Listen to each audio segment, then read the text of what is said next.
वे कौन से चार काम हैं जो स्त्रियों को पति से पहले नहीं करना चाहिए। जय श्री कृष्णा मित्रों, स्वागत है आप सभी का पुनः एक बार हमारे चैनल नवजीवन ज्ञान गंगा में। मित्रों, भगवान श्री राम ने बताया कि स्त्रियों को ये चार काम पति से पहले कभी नहीं करना चाहिए। सज्जनों, स्त्री को घर की लक्ष्मी माना जाता है। कहते हैं जिस घर में नारी सुखी है, जहां उसकी पूजा होती है, वहां सभी देवी देवता निवास करते हैं। वो घर सदैव सुख समृद्धि से संपन्न रहता है। और जिस घर में नारी दुखी रहती है, उसका अपमान होता है, वहां दुख, रोग, शोक और दरिद्रता पांव पसार लेती है। मित्रों, हमारे देश में आदिकाल से नारी की पूजा होती आई है, क्योंकि स्त्री सुख समृद्धि को बढ़ाने वाली होती है। यदि वही नारी अपने नियम और आदर्शों का पालन नहीं करती है, तो वहां दुख और कलेश उत्पन्न हो जाते हैं।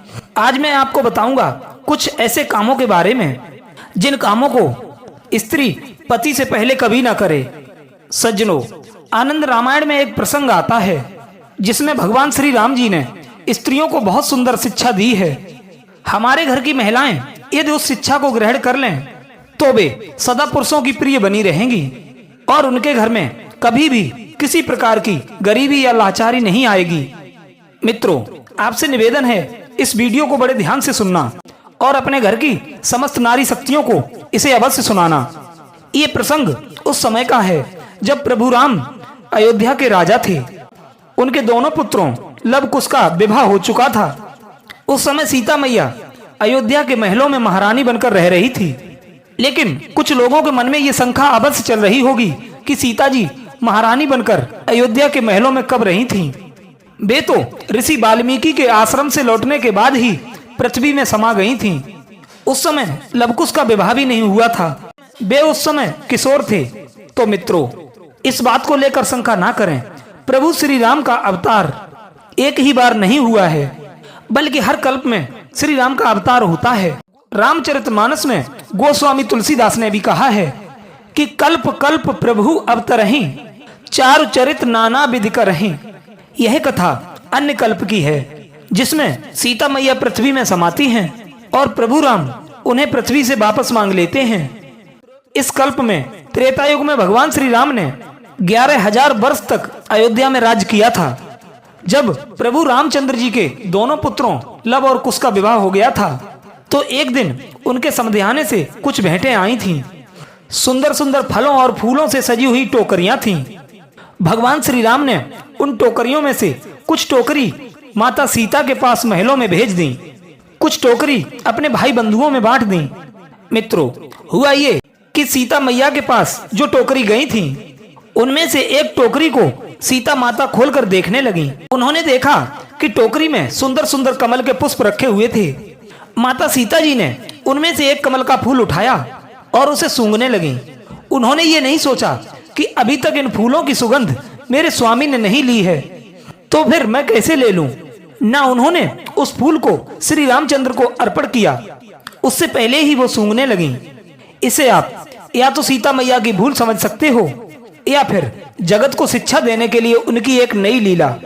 प्रिय बंधुओं, आप सभी जानते हैं ईश्वर से कभी भूल नहीं होती। यदि वे कोई भूल दिखा रहे हैं तो उसका मतलब भी मानव जाति को सचेत करना ही होगा।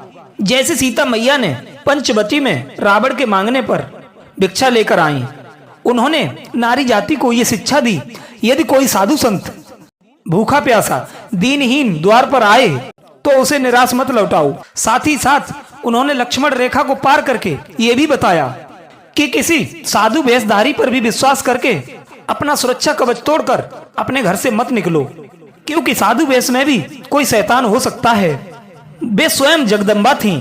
वे ये भली बात जानती थीं कि ये कोई साधु नहीं, कोई छलिया है। फिर भी जगत की नारियों को शिक्षा देने के लिए उन्होंने ये लीला रची। प्रिय मित्रों, जब सीता मैया अपने महल में बैठी कमल को सूंघ रही थीं, उस समय अंतर्यामी भगवान श्री राम जी अपने दरबार में बैठे ये दृश्य देख रहे थे। उन्होंने बार बार इस बात पर विचार किया कि जनक नंदिनी सीता जी की इस कार्य से संसार की नारी जातियों को क्या संदेश जाएगा। मेरे सूंघे बिना ही कमल पुष्प सूंघ लिया। एक शीलवती पतिव्रता स्त्री में ये गुण नहीं होना चाहिए। कोई स्वादिष्ट पकवान या सुंदर पदार्थ यदि पति से पहले खाना ही है तो पहले पति को अर्पण करके या उससे आज्ञा लेकर ग्रहण कर सकती हैं। इससे पति के अनादर का दोष नहीं लगेगा। एक स्त्री को पृथ्वी की तरह सहनशील और संतोषी होना चाहिए, क्योंकि सबको खिलाने का भी काम नारी का ही होता है। इसलिए स्त्री महान है जो सबके भोजन पानी की चिंता रखती है। कहते हैं जिस घर में स्त्री नहीं होती वहां के लोगों को पेट भर के भोजन का सुख भी प्राप्त नहीं होता। इसीलिए कहा जाता है कि नारी के बिना घर घर नहीं होता। मित्रों, एक नारी ही घर को सजाती है, इसीलिए उसे गृहिणी कहा जाता है। आप अपना घर कितना ही सुंदर बना लो, संगमरमर के पत्थर से सजा लो, मड़ियों से उसे चमका लो, लेकिन जब तक उस घर में एक स्त्री नहीं होगी तब तक वो रोशन नहीं होगा और उस घर की कोई शोभा नहीं होगी। प्रभु श्री राम जी ने सोचा कि यदि इस समय मैं चुप रह गया तो देवी सीता जी की दिखाई गई इस रास्ता पर चलकर संसार की समस्त नारियां ऐसा ही करने लगेंगी। यही सोचकर वे सीता मैया के पास गए। उन्होंने सीता मैया से कुछ भी नहीं कहा, बल्कि हर रोज की तरह तरह तरह के कौतुक करके उन्हें प्रसन्न करने लगे। प्रिय दर्शकों, यहाँ पर प्रभु श्री राम पुरुषों को भी एक बहुत बड़ी सीख दे रहे हैं।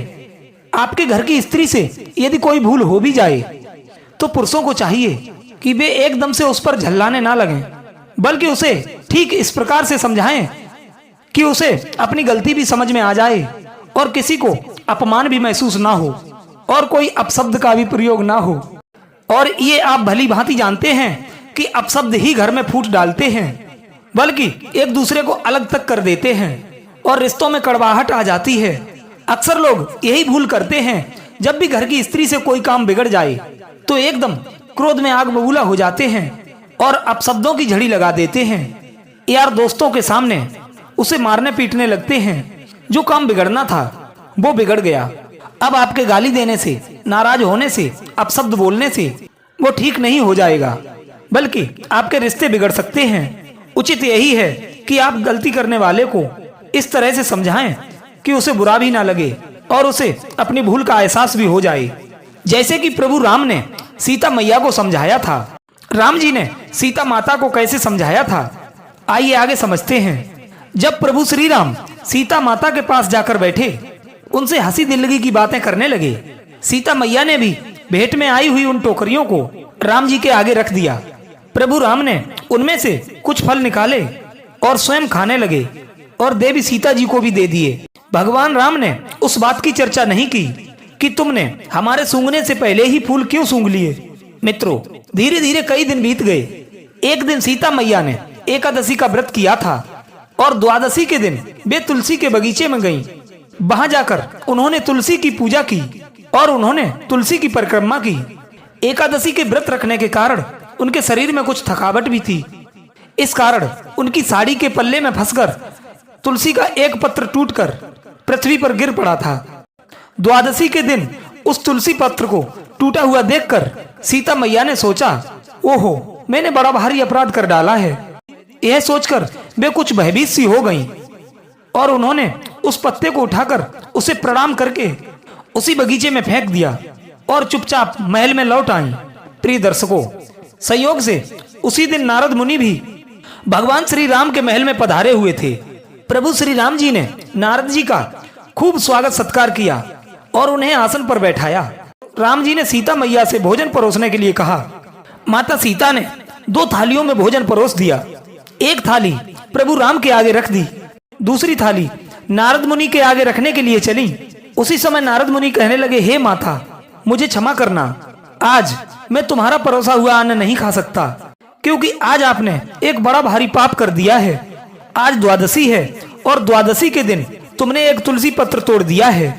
कहते हैं द्वादशी को, संक्रांति को, चतुर्दशी को, शुक्र और मंगल के दिन, सूर्य और चंद्र ग्रहण के समय, सूर्यास्त से पहले और सूर्यास्त के बाद, घर में संतान का जन्म होने पर, किसी का देहांत होने पर जो लोग तुलसी पत्र तोड़ते हैं, बेमानो तुलसी पत्र ना तोड़कर भगवान का सिर काटते हैं। इसलिए आज मैं आपके हाथ का परोसा अन्न नहीं खा सकता। भगवान श्री राम को तो सब पता ही था, क्योंकि ये लीला उन्होंने ही रची थी। उनकी इच्छा से ही नारद मुनि ये सब कर रहे थे। ये सब जानकर भी प्रभु राम नारद मुनि से पूछने लगे, हे देवर्षि, क्या इस पाप से छूटने का कोई उपाय नहीं है? यदि तुम इसका उपाय जानते हो तो देवी सीता को बताकर इन्हें इस अपराध से मुक्त कर दो। नारद ऋषि कहने लगे, इसका एक ही उपाय है। यदि माता सीता उस टूटे हुए तुलसी पत्र को अपने पतिव्रत धर्म की शक्ति से उस तुलसी के पौधे पर पुनः जोड़ दें तो इस पाप से मुक्त हो सकती हैं। सीता मैया कहने लगी, हे देवर्षि, इसमें कौन सी बड़ी बात है? मैं अपने पतिव्रत धर्म के बल से अभी जोड़ देती हूँ। इतना कहकर सीता मैया पुनः उस तुलसी के बगीचे में गईं और टूटे हुए उस तुलसी के पौधे को प्रणाम करते हुई भक्ति पूर्वक उससे कहने लगी, हे तुलसी, यदि मुझ में पतिव्रता का बल हो तो ये टूटा हुआ पत्र फिर तुम्हारे अंग से जुड़ जाए। दर्शकों, ऐसा कहकर जब सीता मैया ने सामने देखा तो वो तुलसी का पत्र जुड़ा ही नहीं था। यह देखकर सीता मैया को बड़ा दुख हुआ और वो सोचने लगी कि मैंने ऐसा कौन सा अपने पति का अप्रिय कार्य कर दिया है जो मेरे सतीत की शक्ति भी लुप्त हो गई।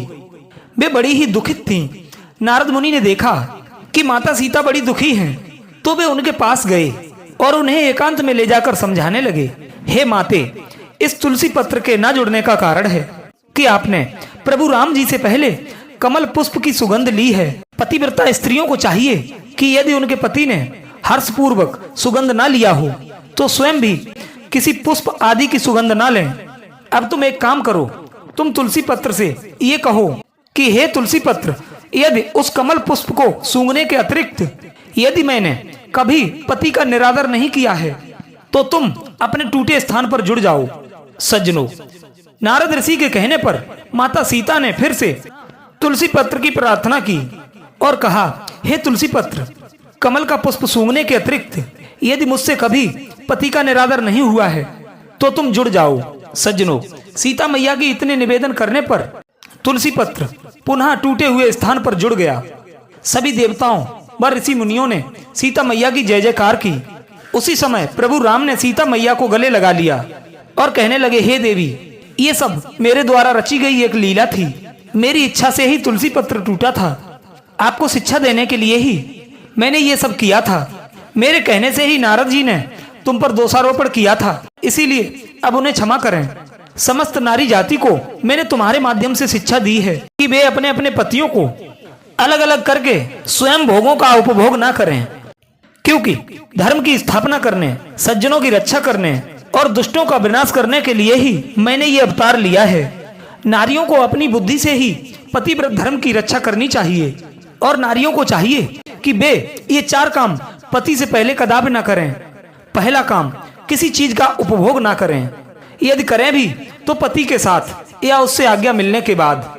दूसरा काम, किसी अनजान व्यक्ति से वार्तालाप ना करें। यदि आपके घर कोई अपरिचित या बाहर का व्यक्ति आए, भले ही वो परिचित का भी हो, तो भी पति के रहते हुए उससे वार्तालाप ना करें। तीसरी बात, पति की सलाह लिए बिना किसी बड़े काम की शुरुआत ना करें। चौथा, पति की आज्ञा लिए बिना किसी भी परिचित व्यक्ति को भी घर पर ना बुलाएं, ना उसके साथ कहीं घूमने जाएं। यहाँ तक यदि अपने पिता के भी घर पर जाएं तो पति से कहकर ही जाएं। आपत्ति काल में स्वयं निर्णय ले सकती हैं। अपनी व्यक्तिगत बातें या मान अपमान की बातें यदि किसी को बतानी पड़े तो पति को पहले बोलने दें। इससे नारियों का स्वाभिमान, सम्मान सदैव बना रहता है। इस वीडियो के विचार यदि आपको अच्छे लगे हों तो कमेंट बॉक्स में जय श्री राम अवश्य लिखना और वीडियो को लाइक करना, चैनल को सब्सक्राइब करना। आप सभी का बहुत बहुत धन्यवाद। जय श्री कृष्णा, जय श्री राम।